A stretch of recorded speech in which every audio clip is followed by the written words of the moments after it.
콜레라를 설사병이라고 하죠. 설사가 주 증상입니다. 근데 우리가 보통 겪는 설사가 아니에요. 쌀뜨물 같은 그러한 설사가 나오는데 하루에 20리터까지 나옵니다. 20리터라는 거를 생각을 해보면 어마어마한 양이죠. 몸에 있는 수분이 다 빠져나간다고 볼 수 있습니다. 체액이 다 빠져나가는 거예요. 그만큼 어마어마한 양의 체액이 빠져나가면서 심한 탈수 증사가 나오죠. 그게 급성으로 나오는 거예요. 서서히 나오는 것도 아니고요. 체액이 그렇게 빠져나가면서 우리 몸속에 전해질 균형이, 이온 균형이 완전히 파괴가 돼요. 그러면서 쇼크가 오고 그래서 사망까지 이르게 되는 게 바로 콜레라입니다. 원래 콜레라는 인도의 겐지스강 하류에 있는 벵골 지역이라고 있죠. 늪지대가 많이 있고 한 그 지역의 풍토병이었어요. 다른 지역으로는 잘 넘어가지 않던 그러한 풍토병이었는데 근대 이후에 서양이 진출을 하잖아요. 전 세계로 진출을 하고 인도에 진출을 하고 특히 영국 같은 데서 진출을 하고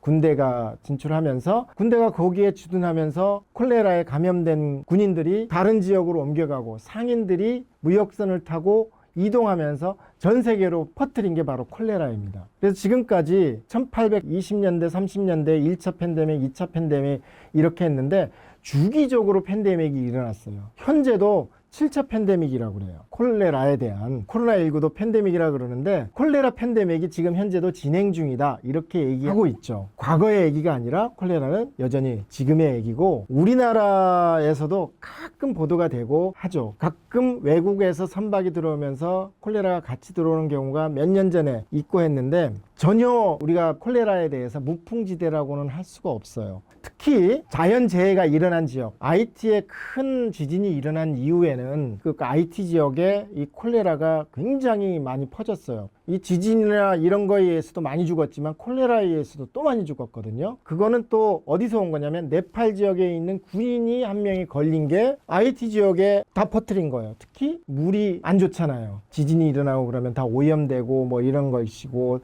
사람들의 위생시설이 제대로 갖춰지지 않고 하면은 더 번질 수 있고 더 많이 감염될 수가 있거든요. 그러니까 지금도 개발도상국 이런 위생시설이 좀 낙후된 지역에서는 여전히 많이 발생하고 있는 게 콜레라입니다. 그건 이제 콜레라균이 어떻게 살아가느냐, 생태적인 거를 좀 알면은 이해가 되는데요. 콜레라는 생장하는데 좀 불리한 조건이 되면 휴면 상태에 있어요. 가만히 있어요. 어떤 데에 있냐면 동물성 플랑크톤에 붙어가지고 가만히 있습니다. 특히 요광류라고 하는 그러한 종류, 동물성 플랑크톤 중에서도 요광류라고 하는 그러한 동물성 플랑크톤에 붙어서 가만히 있어요. 그런데 기온이 높아지고 비도 많이 오고 그러니까 즉 지구온난화 같은 현상이 생기면은 생장에 좋은 조건이 되는 거예요. 좋은 조건이 되면은 식물성 플랑크톤, 기온이 올라가면은 식물성 플랑크톤이 막 번식을 하죠. 그러면 식물성 플랑크톤을 먹는 게 뭐예요? 동물성 플랑크톤이죠. 동물성 플랑크톤에 같이 더불어 사는 게 뭐예요? 콜레라균이란 말이에요. 그러면 더불어서 동물성 플랑크톤이 급증을 하고 콜레라균도 번성을 하는 조건이 생기는 거죠. 그래서 콜레라균이 더 많아지고 감염시킬 수 있는 조건이 생기는 거죠. 즉 기후교란, 이게 바로 콜레라균을 더 퍼뜨리고 독성도 강하게 하고 할 수 있는 조건이 될 수가 있습니다. 기후가 변화가 되면 우리 환경이 변화가 되는 거잖아요. 그러면 새로운 세균, 새로운 바이러스가 출현할 가능성이 높아지죠. 세균이나 바이러스는 다른 동물보다도 훨씬 더 환경에 적응하는 속도가 빠르죠. 변이 속도가 빠를 수밖에 없으니까. 그러니까 새로운 종류의 세균, 바이러스, 병원체가 나타날 가능성이 높아지는 것이고요. 그게 모두 뭐 사람한테 병을 일으킨다, 이건 아니에요. 그러나 그럴 수 있는 종류가 늘어나는 것은 확실하고요. 그러한 새로운 종류의 바이러스나 세균에 대해서 사람들은 면역력을 갖고 있지 않을 가능성이 높죠. 새로운 것이니까.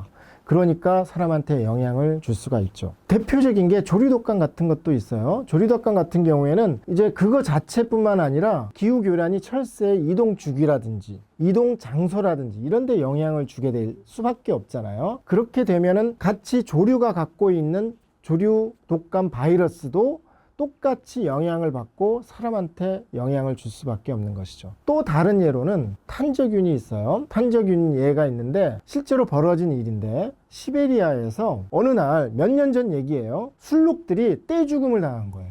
봤더니 얘네들이 탄저병에 걸려서 죽은 거예요. 왜냐면 탄저균들이 지하 동토층에 그냥 있다가 지구온난화에 의해서 이 얼음이 녹으면서 지표로 나온 거예요. 그래서 거기에 술록들이 탄저균에 오염된 풀을 뜯어먹고 집단으로 폐사가 된 거죠. 탄저균은 사람한테도 직접적으로 영향을 주죠. 우리가 탄저 테러 다 알잖아요. 그만큼 지구온난화라는 게 여러 측면에서 세균에 직접 영향을 준다는 점, 세균이나 바이러스에 영향을 준다는 점, 변이에 영향을 준다는 점, 세균이나 바이러스의 숙주에 영향을 줌으로써 사람한테까지 영향을 준다는 점, 또는 잠들어 있던 오래된 세균이나 바이러스까지 깨어나게 함으로써 사람한테 피해를 준다는 점, 여러 가지 차원에서 지구온난화 혹은 기후변화 이런 것들이 영향을 줄 수가 있는 것이죠.